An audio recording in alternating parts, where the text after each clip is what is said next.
seperti keinginannya Rasulullah sallallahu alaihi wasallam.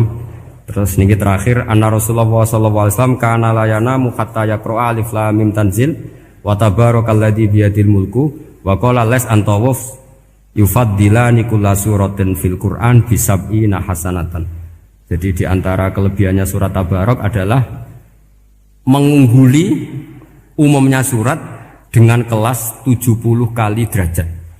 Jadi keunggulannya surat Tabarak itu bisab'ina darajah di bawah surat-surat yang lain. Sudah, ini surat Tabarak agak panjang. Tapi alhamdulillah dari semua itu surat Tabarak itu kalah mbek Qul huwallahu ahad. Jadi ini nikmat terbesar kita. Karena enggak perlu Tabarak, saiki porsi ini diturunkan jadi apa? Qul. Makanya banyak tarawih main apa? Qul. Itu bukan cari cepet, itu dalile musalsal ila Rasulillah sallallahu alaihi wasallam. Jadi ada sahabat itu kalau ngimami main Qul. Di Indonesia masih mendingan kulhunya rakaat kedua ya. Itu enggak sahabat ini rakaat pertama ya kulhu, kedua ya kulhu. Masih mendingan di Indonesia dipakai selingan rakaat kedua. Singkat cerita sahabat yang makmum ini lama-lama mangkel, matur ya Rasulullah, ini orang yang kau pasrai jadi imam itu sering main kulhu.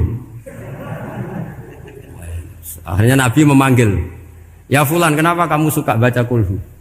Li'annaha sifatur rahman, karena dalam surat Qul itu semuanya menerangkan sifatnya Allah Ta'ala.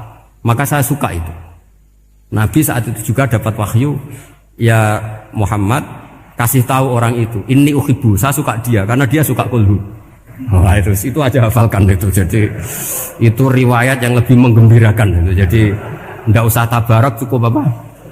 Qul. Dan itu lebih mutawatir. Makanya kalau legenda dunia kiai itu kan ini ada cucunya Sayyidina Ali. Tuh, siapa yang bisa khatam Quran sekian menit? Yang menang Sayyidina Ali ya, karena baca kulhu sampai 3 kali. Yang dianggap takdilul Quran, sudah sama dengan baca Quran. Jadi ini ijazah terakhir ini, jadi porsinya tambah turun. Saya itu suka. Saya itu punya banyak penggemar lah di Jogja, di Jakarta. Memang agama ini harus mudah. Saya itu kalau baca kulhu itu sampai nangis. Nangis saya bukan karena faham atau haru, itu enggak. Sebaik itu Allah. Masa gara-gara hafal kulhu, main kulhu dicintainya? Ya karena memang Allah itu benar-benar zat yang baik. Makanya saya punya teman itu kurang ajarnya Masya Allah. Kalau tes ditanya rukun Islam berapa, nawakidul wudhu berapa, muftitatus sholat berapa, semuanya dijawab la ilaha illallah. Terakhir ditulis kafir Pak, sama nyalahno iki. Nyalahno la ilaha illallah kafir apa ndak? Gurune bingung kan akhir. Di ek iku la ilaha illallah kok di ek. Akhirnya bocah diceluk, "Cong maksudem piye? Mun sampean wani ngek Pak, kafir Pak." Akhirnya sugahno ribet-ribet. Pertanyaan apa tuh?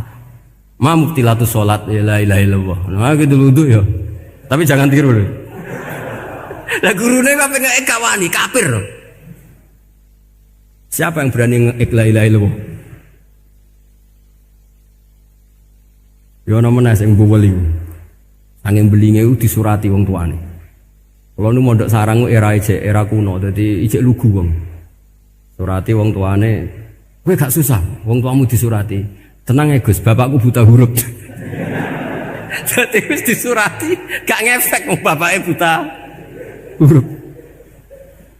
Nah, di Islam, saya ulang lagi di Islam. Dengan tanda kutip kesalahan-kesalahan kecil gini ku zaman Nabi, sahabatnya Nabi, iku kabeh ku dadi berkah. Makanya enggak ada ilmu sebarokah kayak zaman Nabi. Wong goblok wae dadi berkah. Sampai Nabi ngendikan aksaru ahlil jannah al-bulu, akeh-akeh penduduk swarga iku wong goblok. Mergo wong goblok iku piye? Apa dimangkeli iku ya gaweane pangeran. Nabi itu pernah disomasi wong goblok. Itu ya piye? Nabi kan cerita kiamat tuh gini. Yang kemarin enggak jadi itu. Terus kiamat di Indonesia kan berapa kali ya? 999 terus 2000 berapa? 12 terus Jumat apa kan sering mau ada kiamat tuh. Saya sering ditanya tamu, "Gus, ngenteni kiamat teng pundi?" Entah ini ngene barang aku aneh-aneh. Mungkarwan layak alamuha illahu bokas bakas. Nak misalnya tenan piye Gus? Ya tenan sing entek Gus sik, anak aku gak. Wah sesuk tak ngenteni kiamat ora sido kiamat. Aneh-aneh. Saya ulang lagi. Ketika Nabi cerita dasarnya kiamat itu sahabat itu enggak mikir. Padahal mereka orang-orang pinter. Si mikir wong desa, Mas. Ya Rasulullah mata sa'ah. Engkau itu cerita kiamat terus tapi enggak jelas tanggalnya. Lalu itu kapan? Wah, paket sahabat. Oh, pinter juga. Kalau cerita itu ada tanggalnya dong. Ini kan cerita terus tapi enggak jelas tanggalnya. Apa diamuk wong desa? Ora diamuk mangkelno. Nabi meneruskan tentang ahwalil kiamah, masih nerangkan ahwalil kiamah. Dibaleni lagi.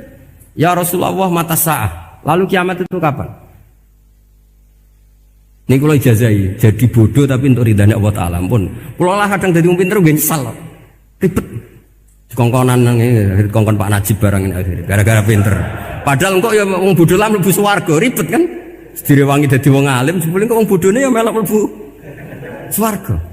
Wong gelombang kedua itu pengumumannya siapa pencinta Nabi, pencinta wong alim masuk swarga. Yang pertama seleksinya agak ketat, yang kedua itu ya muhibbin mun cukup mun.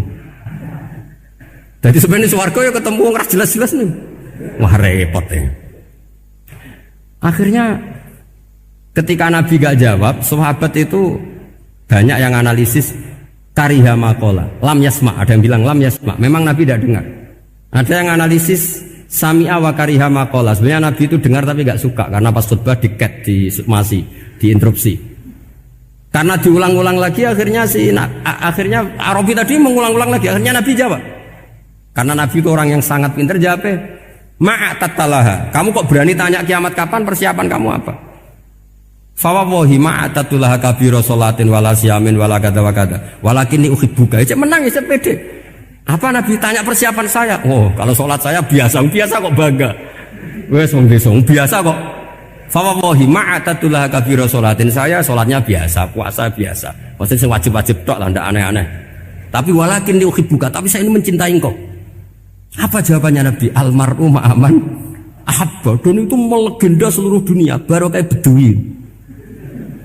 Jadi semua orang yang hafal hadis almar'u ma'aman ahabba atau anta ma'aman ahbabta, itu barokatu hadal badui, karena berkahnya orang Bedui. Dan hadis itu mutawatir karena dikatakan Nabi ketika khutbah, orangnya banyak yang hadir banyak. Barokahnya orang Bedui, gak disopan santun. Mukjizatnya Nabi seringnya gara-gara orang Bedui. Nabi khutbah, wis khutbah cerita akhirat, cerita kebaikan. Ya Rasulullah, khutbah mohon bakas akhirat kebaikan. Sekarang itu tidak ada hujan, halakatil amwal. Sekarang harta hilang semua. Hewan-hewan sudah mau mati semua karena apa? Kekeringan. Mohon jenengan rasa bakas niku pun jaluk udan mawon. Nabi langsung Allahumma wah langsung udan tuwres. Nak jari ulama lah Nabi berodok gelos putih udan seminggu nganti akhirnya sapi ini gak mati krono kehausan tapi kelentir. Parani lah Nabi, ini ora ngrasa salah paren ya Rasulullah. Wong kula yo donga udan ben ra mati, saiki mati tenggelam. Mun lereni santai wae. Akhirnya Nabi itu nuruti meneh. Allahumma hawalena wala alina Allahumma alal akam wa dzirab terus. Di wong desa. Betapa barokahnya wong desa iki orang tahu. Betapa Rasulullah itu sekali ngendikan alam itu harus tunduk. Jadi min mu'jizati Rasulullah sallallahu alaihi wasallam itu sekali ngendikan alam itu harus ngikuti. Jadi Nabi misalnya ngendikan hujan, itu panitia hujan, malaikat hujan harus nuruti. Nabi ngendikan berhenti juga harus berhenti. Makanya enak jadi Nabi itu. Tapi kamu nggak mungkin, sudah tutup, tidak ada mungkin. Makanya Nabi itu pernah minta dalam satu maidah, ya fulan saya ambilkan dirok. Dirok itu kaki kambing yang depan, diambilkan. Ambilkan lagi, diambilkan. Ambilkan lagi ya Rasulullah, bukankah kambing hanya punya dirok dua, kaki depan dua? Andaikan kamu bilang iya, maka akan selalu ada dirok selagi aku minta-minta. Karena alam ini akan mengikuti. Jadi Nabi misalnya mau dahar gitu ya, kok Nabi ngendikan ya Jabir, ini jangan kamu entas, yang entas harus saya. Ini cukup untuk makan orang banyak. Nabi sekali ngendikan cukup. Nasi ini punya konstitusi, harus cukup. Karena Nabi ngendikan cukup. Itu hebatnya Nabi. Beliau punya spesial. Alam ini harus nurut sama beliau. Makanya disebut wadhabu wal ghazala yasyadani laka birrisalah. Semuanya itu harus tunduk. Nah, akhirnya syafaat-syafaatnya Nabi itu gara-gara wong desa-desa. Saya itu pengagum wong bodoh ya, termasuk hadisul Arabi tadi. Ada orang desa tanya, "Ya Rasulullah, nanti kalau saya mati itu yang ngisap siapa ya?" Allah ya. Wah, bagus lah. Terus mulai. Barang mulai abe guyu-guyu. Nabi piye karepe? Dipanggil lagi. "Ya Arabi, kenapa kamu tertawa-tawa terus pulang?" "Ya baguslah kalau yang ngisap Allah. Selama ini hubungan sama Allah saya baik-baik saja." Tapi Nabi muji faqhu hadzal Arabi. Wis pinter kowe cong. Terus pernah lagi ada orang Bedui tanya, "Hal yadhakur rabbu ya Rasulullah? Apakah Tuhan itu pernah senyum? Pernah tertawa?" "Naam," kata Nabi. Ya pernah. Lan na'dima min rabbin yadhaku khairan. Kalau Tuhan pernah senyum, pernah tertawa, wah orang kalau pernah tertawa itu pasti baik. Ya baguslah, enggak apa-apa. Jadi makanya ini unik ya. Islam itu agama yang unik. Agama yang berkah, yang alimnya ya ketulungan, yang bodoh juga ketulungan. Karena memang agama ini untuk semua, lil alamin, untuk semua. Maka kata Imam Ghazali, Allah mengutus Nabi itu diutus ke raja-raja, diutus ke pedagang, diutus ke aromil, diutus ke fuqara, diutus ke birokrat, diutus ke apa saja. Ila jami'i sunufin nas, ila jami'i asnafin nas. Bahwa semua yang mengapresiasi kenabiannya Nabi itu mulai raja, pedagang, PNS, birokrat, orang miskin, orang apa saja yang mengapresiasi.